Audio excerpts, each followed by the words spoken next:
Movie शुरू होती है तब हमें फर्स्ट मूवी का बैकग्राउंड दिखाया जाता है कि 2 साल पहले एक अमेरिकन फैमिली ने न्यू मैक्सिको के एक डेजर्ट का हिस्सा क्रॉस करते हुए उन्होंने एक रॉन्ग टर्न ले लिया था और वो मिलिट्री एरिया सेक्टर 16 में चले गए थे और वहाँ पे उनके साथ इतना भयानक हुआ कि अगले दिन फैमिली के बाकी मेंबर्स मारे गए थे। अब आर्मी को इसके बारे में जब पता चलता है तब उन्होंने वहाँ पे सर्च एंड डिस्ट्रक्ट मिशन शुरू कर दिया, यानी बेसिकली उन्हें अपने एक्सपेरिमेंट के सारे प्रूफ मिटाने थे। उस हादसे के 2 साल बाद यानी अब हम देखते हैं कि वहाँ पे कुछ साइंटिस्ट उस एरिया पे इंस्पेक्शन कर रहे होते हैं। अब इन साइंटिस्ट के साथ साथ कुछ सोल्जर और सर्जन जेफरी भी रहता है साइंटिस्ट के सिक्योरिटी के लिए। ऑपरेशन के दौरान एक डॉक्टर हिल पे थे और उनकी टीम जो कि नीचे बेसमेंट में थी उनसे वो कांटेक्ट करने की काफी कोशिश करता है लेकिन उनका कांटेक्ट नहीं बन पाता। इसी दौरान डॉक्टर अपने दूसरे साथी को कॉल लगाते हैं जो उसी माइन के अंदर थे। अब इनकी बातचीत हो ही रही थी तभी अचानक से हम देखते हैं जो माइन वाले डॉक्टर थे उन्हें कोई तो बेरहमी से मार डालता है। अब बीच में ही कॉल कट होता है, कुछ भी आवाज नहीं आ रही थी, इसीलिए अब डॉक्टर वापस जाने लगता है और तभी वहाँ पर एक म्यूटेंट उसे दिखाई देता है जो सांप को खा रहा था। डॉक्टर उसे देख के काफी डर जाते हैं और शॉक हो जाते हैं लेकिन वो म्यूटेंट उन्हें नुकसान ना पहुंचाते हुए उन्हें वहाँ से जाने के लिए कहता है। लेकिन डॉक्टर कुछ समझ पाते उसके पहले ही पीछे से एक दूसरा म्यूटेंट आता है और उनके सर पे कुल्हाड़ी से वार करके उन्हें मार डालता है। अब उनकी ये चीख पहाड़ों में गूंजती है और नीचे कर्नल को भी सुनाई देती है। वो भी उसी जगह पे पहुंच जाते हैं लेकिन तभी एक दूसरा म्यूटेंट एक बड़े से नुकीले भाले से उनके शरीर पे वार करके उन्हें भी मार डालता है। दूसरी ओर हमें सोल्जर्स की एक टीम दिखाई जाती है जो अपनी ट्रेनिंग पूरी करके वापस अपने बेस कैंप में जा रहे थे लेकिन रास्ते में इन्हें सेक्टर 16 से होते हुए जाना था क्योंकि वहाँ पे उन्हें कुछ सप्लाई देना था। कुछ समय के बाद वे लोग सेक्टर 16 में पहुँच जाते हैं लेकिन उन्हें कैंप में कोई भी दिखाई नहीं देता। उन्हें वॉकी टॉकी पर कुछ मैसेज भी मिलता है लेकिन सिग्नल वीक होने के कारण कुछ भी सुनाई नहीं देता और तभी पहाड़ी से इनकी तरफ कोई आईने की रिफ्लेक्शन डाल रहा था। ये देख उनका जो कर्नल रहता है उन्हें लगता है कि वहाँ पे शायद कोई मदद मांग रहा है। मेजर अब टीम को ऑर्डर देते हैं कि किसी भी हालत में हमें साइंटिस्ट को ढूंढना है और रेस्क्यू करना है और मेजर अपने टीम को रेडी करके उनके साथ उस रिफ्लेक्शन वाली जगह पे जाने निकलते हैं। तो बेस कैंप में मेल सोल्जर नेपोलियन और फीमेल सोल्जर एम्बर वहीं पे रुक जाते हैं। अब ये लोग थोड़े समय के बाद ऊपर चले जाते हैं और चलते हुए अचानक से एक सोल्जर बहुत बड़े डिग में गिर जाता है जिसके कारण उसका घुटना फ्रैक्चर हो जाता है।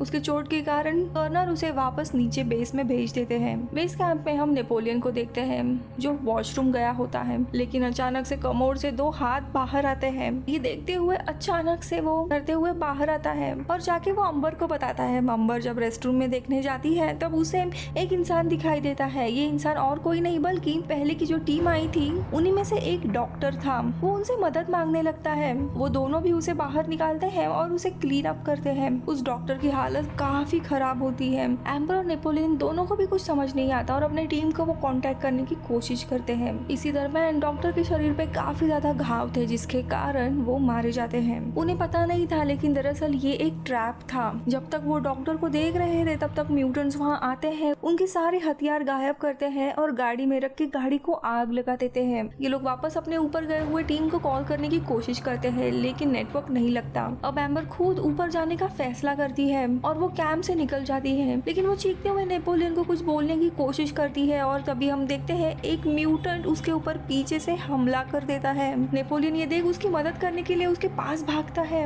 यहाँ पे एम्बर उस म्यूटेंट से काफी लड़ाई करती है, उस म्यूटेंट को वो काफी मारती है। ये देखते हुए वो म्यूटेंट जो पहले उसे किडनैप करने वाला था वो उसे काफी मारने लगता है लेकिन तभी अचानक से पीछे से एक गोली चलती है और वो म्यूटेंट के कंधे पे जा लगती है। अब वो जख्मी हो गया था इसीलिए वहाँ से भागते हुए पहाड़ी के नीचे एक होल था वहाँ से बचते हुए चला जाता है। अब हम देखते हैं कि गोली चलाने वाला और कोई नहीं बल्कि वही सोल्जर था जिसका घुटना फ्रैक्चर हुआ था। वो सोल्जर अकेले ही नीचे बेस तक आ रहा था। उसके पैर की हालत देखते हुए एम्बर उसे बचाने के लिए जाती है लेकिन तभी वही म्यूटेंट एक दूसरे होल से उस सोल्जर को पकड़ लेता है और उस होल में उसे खींचने लगता है। ये देखते हुए एम्बर उसे बचाने की काफी कोशिश करती है लेकिन तभी वहाँ पे नेपोलियन भी आके दोनों भी उस सोल्जर की जान बचाने में लग जाते हैं लेकिन वो म्यूटेंट बहुत ही ज्यादा स्ट्रॉन्ग था और वो उस बेचारे सोल्जर को अंदर खींच लेता है। यहाँ पे हील्स पे हम देखते हैं ये सब लोग जब ऊपर जा रहे थे तब उन्हें एक और डॉक्टर की लाश दिखाई देती है और ये लोग समझ जाते हैं कि यहाँ पे बहुत ही ज्यादा खतरनाक हुआ है और वो लोग अलर्ट हो जाते हैं। अब वो लोग आगे बढ़ ही रहे होते हैं लेकिन तभी पीछे से एक म्यूटेंट सोल्जर के ऊपर हमला करता है और सारे सोल्जर्स मिलके उस म्यूटेंट के ऊपर फायरिंग करना शुरू करते हैं। वो म्यूटेंट वहाँ से भाग ही रहा था और इसी गोलीबारी में एक गोली गोली आके इनके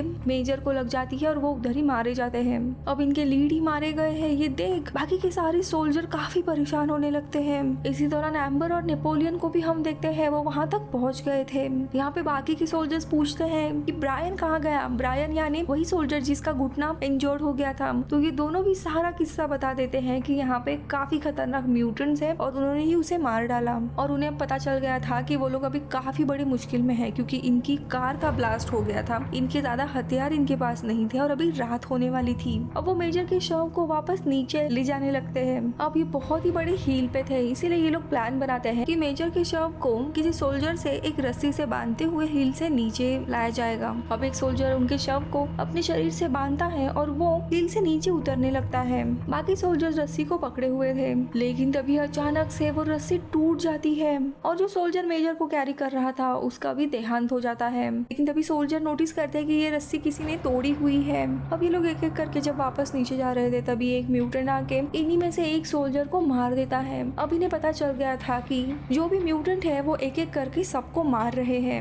अब उन्हें काफी चौकन्ना रहना पड़ेगा इसीलिए आसपास देखते हुए काफी समझदारी से वो लोग नीचे आने लगते हैं। अब रास्ते में ही उन्हें पहले की टीम का जो सिक्योरिटी ऑफिसर रहता है वो मिलता है। वो काफी जख्मी हालत में था तो ये सोल्जर उसे पूछते हैं कि हम यहाँ से कैसे निकल पाएंगे। तो वो उन्हें कहता है कि माइन के पास से एक सीक्रेट रास्ता है वहीं से वे लोग निकल सकते हैं। आगे वो इन म्यूटेंट्स के बारे में बताता है कि वो सारे लोगों को मार के खाते हैं लेकिन औरतों को वो पकड़ते हैं और अपने ब्रीडिंग के लिए रखते हैं। सोल्जर उसे पूछते हैं कि इन सारे म्यूटेंट से कैसे बचा जाए, कोई तो रास्ता होगा। लेकिन वो सिक्योरिटी ऑफिसर जख्मी हालत में कहता है कि सिर्फ एक ही रास्ता है और वो खुद को ही गोली मारता है। यानी म्यूटेंट से बचना है तो खुद की जान लो। अब ये लोग काफी डर जाते हैं और उन्हें पता था कि उन्हें स्मार्टली लड़ना है इसीलिए वो जानबूझकर एम्बर और उसकी और एक साथी मिसी को एक साथ बिठा देते हैं ताकि उन्हें देखकर जो भी म्यूटेंट है उन्हें पकड़ने के लिए नजदीक आए। तभी एक म्यूटेंट पीछे से आके इन दोनों भी लड़कियों को पकड़ने के लिए आता है और यही मौका देख छुपे हुए सोल्जर ऊपर आते हैं और उस म्यूटेंट को मारने लगते हैं। काफी गोलियों की बरसात के बाद जाके वो म्यूटेंट मारा जाता है।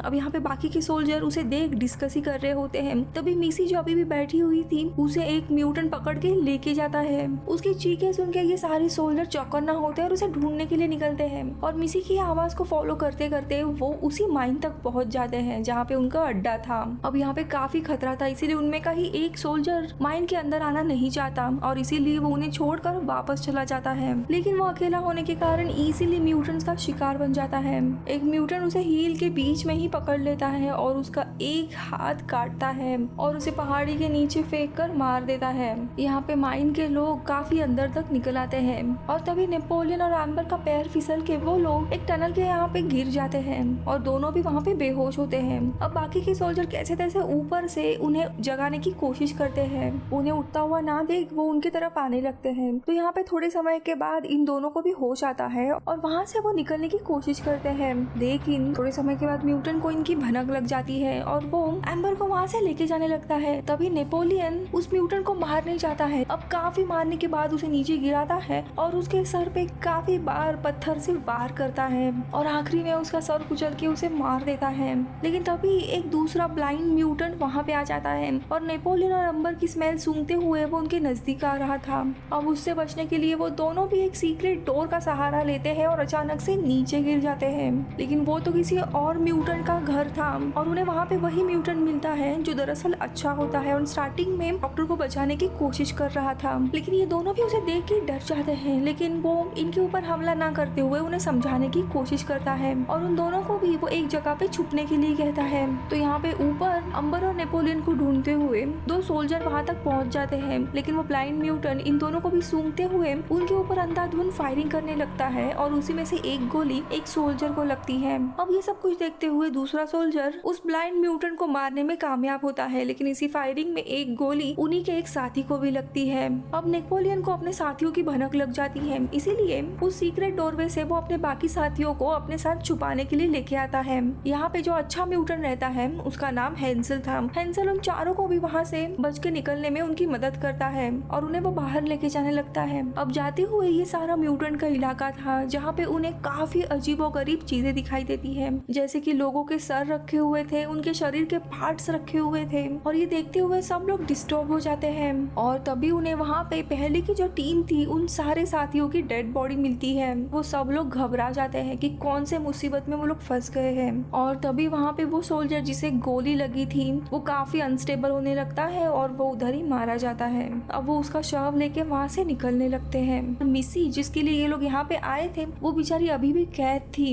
एम्बर को मिसी को कैसे भी बचाना था और इसी बात पे इनके आपस में ही बहस शुरू हो जाती है। दरअसल यहाँ पे 3 ही लोग थे, एम्बर, नेपोलियन और एक सोल्जर। इस सोल्जर को वहाँ से कैसे भी निकलना था, इसीलिए वो अकेले ही अब वहाँ से जाने निकलता है। अब यहाँ पे नेपोलियन और एम्बर दोनों भी मिसी को ढूंढने के लिए जाते हैं। तो यहाँ पे दूसरा सोल्जर जो बाहर के रास्ते जा ही रहा था तब उसे वहाँ पे काफी सारे डायनामाइट्स मिलते हैं और वो उनमें से एक बॉक्स अपने साथ रखता है। लेकिन जैसे ही वो बॉक्स उठा के वहाँ से जाने निकलता है तभी एक वायर खींची जाती है और एक बटन ट्रिगर हो जाता है जिससे वहाँ पे बहुत ही बड़ा धमाका होता है और सोल्जर वहाँ पे मारा जाता है। यहाँ पे ये दोनों भी मिसी को ढूंढते हुए आगे बढ़ ही रहे थे तभी एक म्यूटेंट उनके ऊपर अटैक कर देता है। नेपोलियन और उसकी काफी लड़ाई होती है लेकिन ये दोनों भी मिलके उसे काफी लड़ने के बाद मार देते हैं। अब थोड़ी देर के बाद ये लोग आगे बढ़ते हैं और फाइनली उन्हें मिसी की आवाज सुनाई देती है। उस दिशा में वो लोग जाते हैं और उन्हें मिसी मिल जाती है जो चैन से बंधी हुई थी। वो मिसी को छुड़ाते हैं और वहाँ से उसे लेके जाने लगते हैं और तभी उन म्यूटेंट्स का लीडर हेड्स उन सबके ऊपर अटैक करता है। वो इन तीनों को भी बेरहमी से मारने के लिए आता है लेकिन तभी एम्बर के पास एक आखिरी गोली बची हुई थी। वो बुलेट को लोड करती है और उसकी तरफ फायर करती है लेकिन वो गोली उसके सर से